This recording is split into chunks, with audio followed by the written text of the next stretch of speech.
ओम गण गणपतये नमः। ओम नमः शिवाय। शिवजी सदा सहाय। ओम नमः शिवाय। गुरुजी सदा सहाय। सृष्टि का वर्णन। तदनंतर नारद जी के पूछने पर ब्रह्मा जी बोले, मुने, हमें पूर्वोक्त आदेश देकर जब महादेव जी अंतर ध्यान हो गए, तब मैं उनकी आज्ञा का पालन करने के लिए ध्यान मग्न हो कर्तव्य का विचार करने लगा। उस समय भगवान शंकर को नमस्कार करके श्री हरि से ज्ञान पाकर परमानंद को प्राप्त हो मैंने सृष्टि करने का ही निश्चय किया। तात भगवान विष्णु भी वहां सदाशिव को प्रणाम करके मुझे आवश्यक उपदेश दे तत्काल अदृश्य हो गए। वे ब्रह्मांड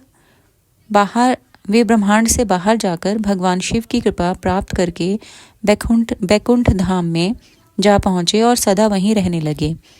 मैंने सृष्टि की इच्छा से भगवान शिव और विष्णु का स्मरण करके पहले के रचे हुए जल में अपनी अंजलि डालकर जल को ऊपर की ओर उछाला। इससे वहां एक अंड प्रकट हुआ जो 24 तत्वों का समूह कहा जाता है। विप्रवर वह विराट आकार वाला अंड जड़ रूप ही था। उसमें चेतनता ना देखकर मुझे बड़ा संशय हुआ और मैं अत्यंत कठोर तप करने लगा।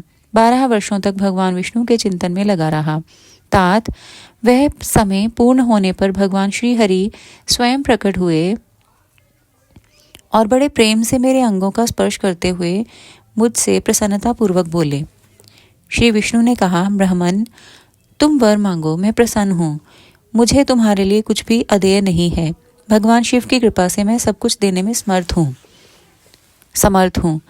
ब्रह्मा बोले, अर्थात मैंने कहा, महाभाग, आपने जो मुझ पर कृपा की है वह सर्वथा उचित ही है, क्योंकि भगवान शंकर ने मुझे आपके हाथों में सौंप दिया है।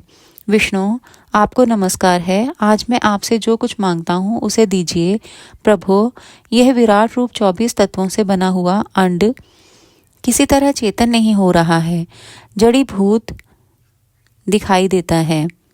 हरे, इस समय भगवान शिव की कृपा से आप यहाँ प्रकट हुए हैं, अतः शंकर की सृष्टि शक्ति या विभूति से प्राप्त हुए इस अंड में चेतना लाइए। मेरे ऐसा कहने पर शिव की आज्ञा में तत्पर रहने वाले महाविष्णु ने अनंत रूप का आश्रय ले उस अंड में प्रवेश किया। उस समय उन परम पुरुष के सहस्त्रों मस्तक, सहस्त्रों नेत्र और सहस्त्रों पैर थे। उन्होंने भूमि को सब ओर से घेर कर उस अंड को व्याप्त कर लिया। मेरे द्वारा भली भांति स्तुति की जाने पर जब श्री विष्णु ने उस अंड में प्रवेश किया, तब वह 24 तत्वों का विकार रूप अंड सचेतन हो गया। पाताल से लेकर सत्यलोक तक की अवधि वाले उस अंड के रूप में वहां साक्षात श्री हरि ही विराजमान लगे। उस विराट अंड में व्यापक होने से ही वे प्रभु वैराज पुरुष कहलाए। पंचमुख महादेव ने केवल अपने रहने के लिए सुरम्य कैलाश नगर का निर्माण किया, जो सब लोकों से ऊपर सुशोभित होता है।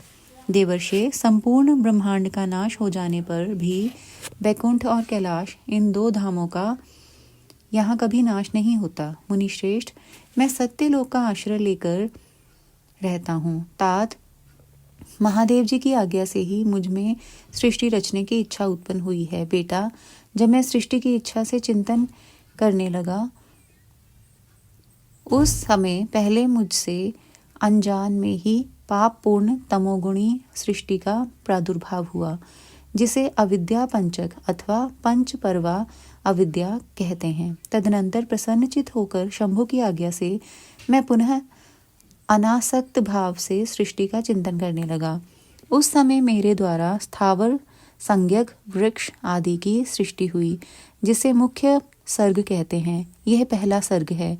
उसे देखकर तथा वह अपने लिए पुरुषार्थ का साधक नहीं है, यह जानकर सृष्टि की इच्छा वाले मुझ ब्रह्मा से दूसरा सर्ग प्रकट हुआ, जो दुख से भरा हुआ है। उसका नाम है त्रियस्क स्त्रोता। वह सर्ग भी पुरुषार्थ का साधक नहीं था। उसे भी पुरुषार्थ साधन की शक्ति से रहित जान जब मैं पुनः सृष्टि का चिंतन करने लगा, तब मुझसे शीघ्र ही तीसरे सात्विक सर्व का प्रादुर्भाव हुआ, जिसे उर्ग्र वस्त्रोत्रा कहते हैं। यह देवसर्ग के नाम से विख्यात हुआ। देवसर्ग सत्यवादी तथा अत्यंत सुखदायक है। उसे भी पुरुषार्थ साधन की रुचि एवं अधिकार से रहित मानकर मैंने अन्य सर्ग के लिए अपने स्वामी श्री शिव का चिंतन आरंभ किया। तब भगवान शंकर की आज्ञा से एक रजोगुणी सृष्टि का प्रादुर्भाव हुआ। अर्वाक स्त्रोता कहा गया है। इस सर्ग के प्राणी मनुष्य हैं जो पुरुषार्थ साधन के उच्च अधिकारी हैं। तदनंतर महादेव जी की आज्ञा से भूत आदि की सृष्टि हुई। इस प्रकार मैंने 5 तरह की वैकृत सृष्टि का वर्णन किया है। इनके सिवा 3 प्राकृत सर्ग भी कहे गए हैं जो मुझ ब्रह्मा के सानिध्य से प्रकृति से ही प्रकट हुए हैं। इनमें पहला महतत्व का सर्ग है, दूसरा सूक्ष्म भूतों अर्थात तन्मात्राओं का सर्ग है और तीसरा वैकारिक सर्ग कहलाता है। इस तरह ये 3 प्राकृत सर्ग हैं। प्राकृत और वैकृत दोनों प्रकार के सर्गों को मिलाने से 8 सर्ग होते हैं। इनके सिवा 9वां कौमार सर्ग है जो प्राकृत और वैकृत भी है। इन सबके अवान्तर भेद का मैं वर्णन नहीं कर सकता क्योंकि उसका उपयोग बहुत थोड़ा है। अब द्विजात्मक सर्ग का प्रतिपादन करता हूँ। इसी का दूसरा नाम कौमार सर्ग है जिसमें सनक सनंदन आदि कुमारों की महत्वपूर्ण सृष्टि हुई है। सनक आदि मेरे 4 मानस पुत्र हैं जो मुझ ब्रह्मा के ही समान हैं। वे महान वैराग्य से संपन्न तथा उत्तम व्रत का पालन करने वाले हुए। उनका मन सदा भगवान शिव के चिंतन में ही लगा रहता है। वे संसार से विमुख एवं ज्ञानी हैं। उन्होंने मेरे आदेश देने पर भी सृष्टि के कार्य में मन नहीं लगाया। मुनिश्रेष्ठ नारद सनकादि कुमारों के दिए हुए नकारात्मक उत्तर को सुनकर मैंने बड़ा भयंकर क्रोध प्रकट किया। उस समय मुझ पर मोह छा गया। उस अवसर पर मैंने मन ही मन भगवान विष्णु का स्मरण किया। वे शीघ्र ही आ गए और उन्होंने समझाते हुए मुझसे कहा, तुम भगवान शिव की प्रसन्नता के लिए तपस्या करो। मुनिश्रेष्ठ श्री हरि ने जब मुझे ऐसी शिक्षा दी तब मैं महाघोर एवं उत्कृष्ट तप करने लगा। सृष्टि के लिए तपस्या करते हुए मेरी दोनों भौहों और नासिका के मध्य भाग से जो उनका अपना ही अविमुक्त नामक स्थान है, महेश्वर की 3 मूर्तियों में से अन्यतम पूर्णांश सर्वेश्वर एवं दयासागर भगवान शिव अर्धनारीश्वर रूप में प्रकट हुए, जो जन्म से रहित तेज की राशि सर्वज्ञ तथा सर्वश्रेष्ठा हैं। उन नील लोहित नामधारी साक्षात उमा वल्लभ शंकर को सामने देख बड़ी भक्ति से मस्तक झुका उनकी स्तुति करके मैं बड़ा प्रसन्न हुआ और उन देवेश्वर से बोला, प्रभो आप भांति भांति के जीवों की सृष्टि कीजिए। मेरी यह बात सुनकर उन देवाधिदेव महादेव रुद्र ने अपने ही समान बहुत से रुद्रगणों की सृष्टि की। तब मैंने अपने स्वामी महेश्वर महारुद्र से फिर कहा, देव आप ऐसे जीवों की सृष्टि कीजिए जो जन्म और मृत्यु के भय से युक्त हों।